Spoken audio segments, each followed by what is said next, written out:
안녕하십니까. 오늘 제가 여러분들하고 같이 나누어 볼 주제는 금강경에서 바라보는 불확적성, 상보성 원리입니다. 금강경에서 제가 인상 깊게 읽은 문구가 있었는데 그것을 보면서 양자역학에서 말하는 불확정성 내지는 상보성의 원리와 겹치는 모습이 있어서 같이 말씀드리고자 합니다. 저는 대구대학교 회계학 전공 명예교수 김정재입니다. 반갑습니다.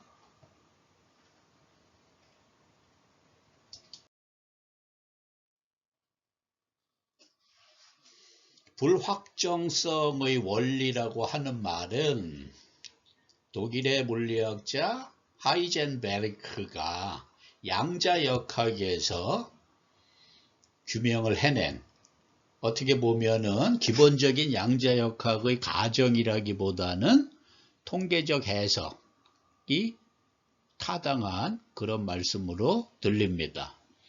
쉽게 얘기하면 어떤 입자의 위치와 운동량이라는 두 가지 측정치가 있을 때 이 위치의 정확도를 높이면은 운동량의 정확도는 떨어질 수밖에 없다. 반대로 운동량의 정확도를 높이면 위치의 정확도는 떨어질 수밖에 없다라는 그런 얘기이고요.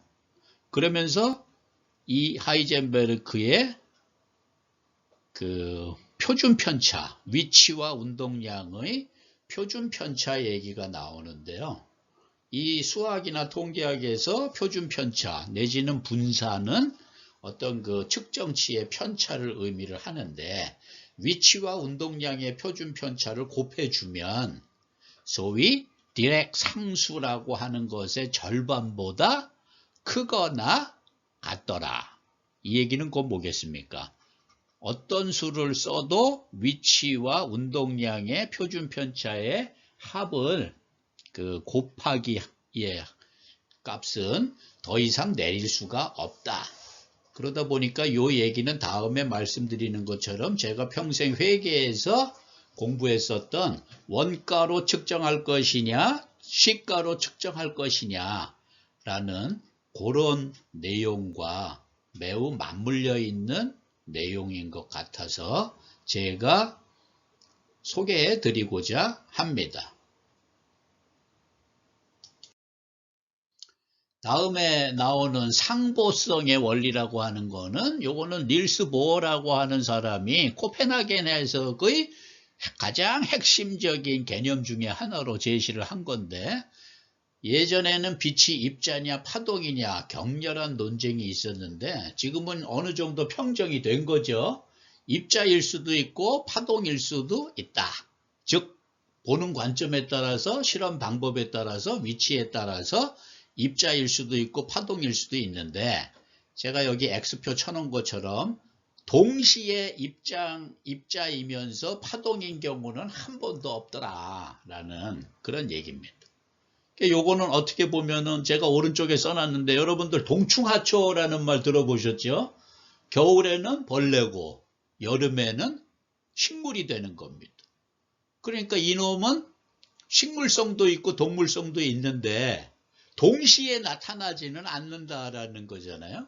예, 겨울에만 벌레의 습성이 나타나고 여름에는 풀의 습성이 나타나고 하로동선이라는 말도 뭐 요거는 조금 비약이 심한 단어이기는 하지만 여름의 난로와 겨울의 부채 별로 쓸모가 없는 것이잖아요. 예, 그렇지만은 하여튼 이런 그 이중적인 듀얼리티를 나타내는 거고 제가 평소에 강조하는 내로남불 같은 경우도 내가 하면 로맨스지만 남이 하면 불륜이다. 동시에 나타나지는 않죠. 자기가 어떤 상황에 처했을 때 이렇게 변명하고 자기 셀프 디펜스 하는 그런 모습으로 이제 나타나는 건데 이 상보성의 원리로 인해서 고전 물리학에서 생각했었던 어떤 그 측정치에 대한 패러다임이 바뀌었다는 거죠. 어떤 대상의 물리량, 측정량은 측정과는 관계없이 절대적, 객관적인 양으로 존재한다. 요런 기존의 생각을 깨십시오라는 이런 식의 그 논리로 전개가 될 수 있다라는 것입니다. 자, 요번 페이지에서는 아까 여러분들 불확정성의 정리에서도 나타났지만 어떤 입자의 위치와 운동량을 측정할 때 둘 다 정확하게 할 수 없다. 그러면서 표준 편차 얘기를 했거든요. 그런데 제가 그걸 보고 이거는 내가 평생 공부했었던 우리 회계에서 원가와 시가로 측정할 때의 장단점이다 하는 얘기입니다. 여러분들 원가라고 하는 것은 과거의 실제 거래 시점의 가격으로 측정한다라는 것이고, 시가라고 하는 것은 현재 시점의 가격, 우리가 뭐 공정가치라는 말을 요즘 많이 쓰는데, 예를 들면은 30년 전에 1억 원을 주고 구입해 놨었던 토지가 지금은 100억 원도 될 수 있고 300억 원도 될 수 있잖아요. 예, 이제 그런 관점에서 우리 회계에서는 이 원가로 측정할 때의 장단점, 시가로 측정할 때의 장단점을 저 그림에서처럼, 여러분들 저 위쪽에 보시면 원가는 이 표준 편차가 작습니다. 즉 측정의 동질성이 어느 정도 유지가 되지요. 반면에 시가는 측정의 동질성이 유지되기가 쉽지가 않습니다. 왜? 사람들의 의견이 분분하기 때문이죠. 그러나 실제 모습에서 볼 것 같으면 시가는 훨씬 더 가까운 모습을 보여주고 있다. 왜? 최근의 가치 개념이니까. 그래서 우리가 이제 검증 가능성이라는 말과 표현 충실성이라는 말을 과거에는 이렇게 썼거든요. 그런데 우리 회계에서는 저 아래쪽에 보시는 것처럼 2012년도에 개헌, 헌법을 바꿨다. 우리 회계에서는 소위 회계 정보가 쓸모가 있기 위해서 갖추어야지 되는 그 질적 속성이라고 하는 것이 있는데, 그것이 목적 적합성과 신뢰성으로 구성이 되어 있었는데, 그 신뢰성의 구성 요소 중에 검증 가능성과 표현 충실성이 있는데요. 검증 가능성은 아까 말씀드린 표준 편차, 표현 충실성은 실제의 모습에 누가 더 근접하고 있느냐라는 이런 얘기입니다. 쉽게 얘기하면 시가에 의한 측정은 표현 충실성, 즉 실제 모습에는 훨씬 가깝지만은 측정상의 불확실성, 그걸 보고 우리가 표준 편차가 크다, 그것은 검증 가능성이 작다 이 말입니다. 그래서 아까 제가 불확정성의 정리에서 본 것처럼 위치와 운동량을 동시에 둘 다 정확하게 측정할 수 없는 딜레마, 우리 회계에서는 이걸 보고 트레이드 오프, 상충 관계라고 불렀거든요. 그러니까 원가로 측정하든 시가로 측정하든 완벽한 거는 없는 겁니다. 일장일단이 나타나는데, 현재의 대세는 뭐냐? 우리 회계에서는 시가에 의한 평가가 훨씬 더 각광을 받고 있죠. 특히 공정가치, 페어밸류라고 하는 것 때문에 요즘은 표현 충실성이 이 목적 적합성의 대응 개념으로 등장하게 됨으로써, 아래쪽에 제가 표현해 놨는데, 과거에는 검증 가능성과 표현 충실성이 동급이었는데, 표현 충실성은 승진하고 위로 올라가고 검증 가능성은 보조 조건으로 좌천당하는 그런 모습을 보이고 있다 하는 얘기입니다. 자, 그래서 제가 말씀드리는 금강경의 어느 부분을 제가 감명 깊게 읽었냐 하면 5장에 이런 말이 나옵니다. 약견, 재상, 비상. 만약 여러분들이 이 세상의 모든 모습이 원래는 그 모습이 아니었다라는 것을 알아차린다면, 본다면 여러분은 바로 열애, 부처님을 보는 것이다 라는 그런 얘기죠. 부처님을 본다라는 게 뭐겠습니까? 진리를 본다라는 그런 얘기입니다. 몇 가지 사례를 제가 들어놨습니다. 여러분들 교실에 가면은 세계지도 그려놓은 거, 걸어놓은 거 본 적 있죠? 그 교실에 있는 세계지도의 99%가 메르카도르 도법에 의한 건데, 그 지도에서는 그린란드가 인도보다 훨씬 크게 보이죠. 그런데 인도가 실제로는 더 크다 하네요. 그 당연히 이제 왜곡이 있을 수밖에 없다. 여러분들 3차원 공간, 농구공을 싸고 있는 그 가죽을 벗겨가지고 평면에다가 이렇게 깔 때 완벽하게 깔아지나요? 안 되죠. 어느 쪽을 이렇게 늘릴 수밖에 없다라는 겁니다. 그래서 왜곡이 있을 수밖에 없다. 그래서 여러분들 지리학자들이 전 세계 지도 볼 때 꼭 명심해라. 이 지도가 정확한 거냐? 아니다. 그렇지 않다. 어느 특정 부분을 자세히 표시하기 위해서는 다른 부분은 희생할 수밖에 없다라는 그런 얘기입니다. 두 번째, 제가 평생 공부했었던 우리 회계, 여러분들 선입선출법, 후입선출법 아마 들어보신 분들 있을 거예요. 재고자산의 가정이다라는 거죠. 선입선출법은 먼저 들어온 놈들이 먼저 팔려나가는 건데, 여러분들 슈퍼마켓에서 우유 사보신 적 있습니까? 우리 동네 슈퍼마켓에 가면은 날짜가 일주일 남은 거는 맨 위에 있고, 날짜가 2주일 남은 거는 저 아래쪽에 주인이 숨겨놨습니다. 그 얘기는 슈퍼마켓 사장의 입장에서는 그냥 선입선출법으로 우유가 팔렸으면 좋겠다라는 것을 의미하는 건데, 저 같은 사람은 손을 뻗쳐가지고 저 아래쪽에 숨겨져 있던 2주 남은 거를 악착같이 꺼내오거든요. 저는 후입선출법에 의해서 물건을 사는 거지요. 그런데 어떨 때는 갈등을 일으키죠. 왜냐? 슈퍼 사장이 맨 위에 있는 우유통 옆에 테이프로 쿨피스나 뭐 이런 음료수를 보너스로 이렇게 주겠다고 붙여놨단 말이에요. 그러면은 그때는 갈등이 일어나는 거죠. 네. 일주일 남은 우유를 쿨피스하고 같이 살까? 아니면은 2주일 남은 우유를 하나 살까? 그때는 저 판단을 장담하지 못합니다. 이게 바로 뭐죠? 여러분들 우리가 보는 재무제표는 실제 상황과는 다르다 이 말입니다.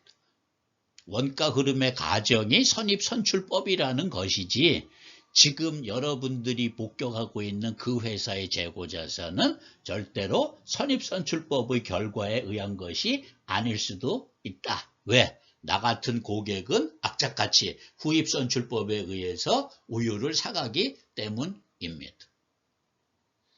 세 번째, 오늘 나왔던 주제입니다. 하이젠베르크 불확정성의 원리. 제가 여기 측정 주체, 그 다음에 측정 객체라고 써놨는데, 아주 쉽게 얘기하면 레이저 빔을 쏴서 그 반사량을 측정함으로써 운동량을 측정한다라고 보면, 그 측정치는 이미 내가 레이저 빔을 쏘므로써 바뀌어 있다라는 그런 얘기입니다. 고전 물리학에서는 위치와 운동량에 대한 객관적인 절대적인 입장에서의 어떤 그 수치를 취득하는 것이 가능했지만, 양자역학에서는 절대로 그렇지가 않다. 상대적이고 상보적인 그런 입장이기 때문에 우리가 이렇게 불확정성의 원리라고 부를 수 있는 것이다 라는 것입니다. 그래서 제가 표시를 해봤습니다. 입자냐 파동이냐 위치냐 운동량이냐, 원가에 의한 측정이냐 시가에 의한 측정이냐. 여러분들 여기 형사냐 신사냐, 요거는 동양화에서 형사라는 것은 외형의 닮음을 중시하는 거지요. 그러나 오른쪽에 신사라고 하는 거는, 요거는 정신을 어떻게 묘사하고 캐치할 거냐. 여러분들 아마 문인화라는 장르를 들어보셨을 것 같은데, 중국의 위대한 소동파가 이 문인화라고 하는 장르에 대한 개척자적인 역할을 했죠. 그래서 그 사람은 형사보다는 신사를 훨씬 더 중시했단 말이에요. 구체적인 대생, 소묘의 기술보다는 그 대상의 어떤 정신을 화필로, 그림으로 옮겨놓는 것을 훨씬 더 좋아하는 그런 것이었는데, 반면에 소동파를 공격하는 사람은, 소동파는 그림 실력이 없기 때문에 그런 말을 한다라는 이런 식의 공격을 하는 사람도 있어요.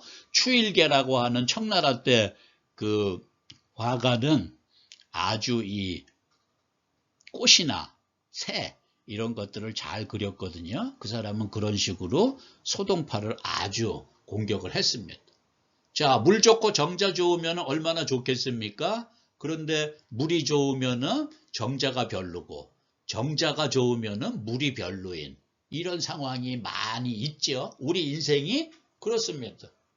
공부 잘하고 인간성도 좋으면 얼마나 좋겠습니까? 그런데 보면은 공부는 잘하는데 인간성이 별로인 사람들 셀이 빼깔이죠. 예, 그게 바로 우리 현실에서 맞닥뜨리는 어떤 인생의 참모습이 아닌가. 자, 아래쪽에 약견, 재상, 비상. 만약 여러분들 눈에 보이는 그 모든 모습들이 실제로는 진짜 그 모습이 아니다 라는 것을 만약 여러분들이 알아차리신다면, 눈치채신다면 여러분들은 바로 열애를 보는 것입니다. 부처를 보는 것이다. 진리를 보는 것이다. 제가 성경에서는 요한복음 8장 32절에 진리가 너희를 자유롭게 하리라 라는 그 구절을 좋아하는데, 요 말도 그 말과 그렇게 크게 다른 말이 아닌 것 같은 생각이 듭니다. 오늘 말씀드린 양자 역학에서 나오는 불확정성의 원리 내지는 보상성의 원리 같은 것들도 우리 눈에 띄는 것, 그것이 다가 아니죠. 그거는 원래 그 모습이 아니다 라는 그런 말씀입니다. 폐지 상자를 운반하는 할머니를 돕는 군인의 모습이 있는데, 그 군인의 행동은 폐지를 들고 가는 할머니가 쏴버린 레이저 빔에 의해서 결정이 되는 거죠. 만약 다른 사람이 다른 환경에서 다른 종류의 레이저 빔을 쏘면 그 군인의 행동은 또 달라질 수도 있다. 예. 그래서 우리 눈에 뜨이는 것만으로 그것이 참된 모습이고 절대적인 진리다 라고 말할 수 없다.